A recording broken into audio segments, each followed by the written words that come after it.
Howdy guys, I'm Dmitro Gavrильчук from Kharkiv Gymnasium 26, and I do believe in our superpower. Let me ask you something. Have you ever had a day when everything goes wrong? When someone speaks to you rudely and suddenly your good mood disappears?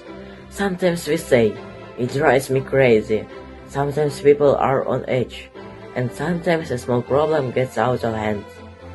Does shouting really make us stronger? Or does it only jeopardize understanding and respect? Here's the thing, many people think strength means being louder, but real strength is different. It's calm, respectful and polite. Actually, history gives us powerful examples. In the Bible there is a young man named David. King Saul wanted to harm him. David had the chance to take revenge. But he didn't. Instead of revenge, he chose respect. Instead of anger, he chose patience. Because our real power is not fighting others, but in controlling ourselves. You know, the Chinese philosopher Confucius believes that a strong society begins with respectful behavior. When people respect each other, conflicts become smaller and cooperation becomes stronger. Mahatma Gandhi said, "Be the change that you wish to see in the world." That is real strength. What is more, Peter Parker becomes Spider-Man. He learns a crucial lesson. Power must help people. In addition, Harry Potter protects his friends. His strongest magic is not spells. It is fear, courage, and kindness. The forest spirit Mavka teaches us to respect nature.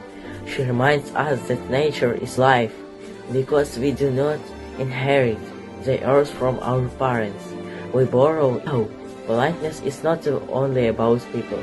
It is also about respect for nature. Planting trees, recycling, cleaning parks, and protecting our planet. By the way, scientists also prove its power. Polite words can reduce cortisol and increase oxytocin. You can just measure heart rate or blood pressure before and after polite or rude words. Polite communication helps people calm down.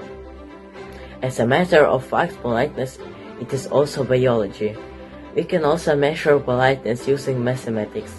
Try a simple experiment. Count how many times a day you say thank you, please, or good job, and how many smiles you get. You may discover that kindness can break the ice between people. No wonder one small kind action can make someone's day. Today we also see how Volodymyr Zelensky leads Ukraine during this harsh time. War shows the darkest side of humanity. However, he speaks about dignity, unity and respect for human life. And one day the war will end with the victory of those strong in spirit. I'm sure it will be victory of light over darkness. Finally, we can see that politeness is not weakness, it is real superpower. So, who is stronger? A person who shouts or a person who stays calm? A person who hurts or a person who helps? I do believe the answer is clear. I choose to support people because in a loud words, I want to be quiet strength. And now, I'd like to ask you one question. What kind of strength will you choose?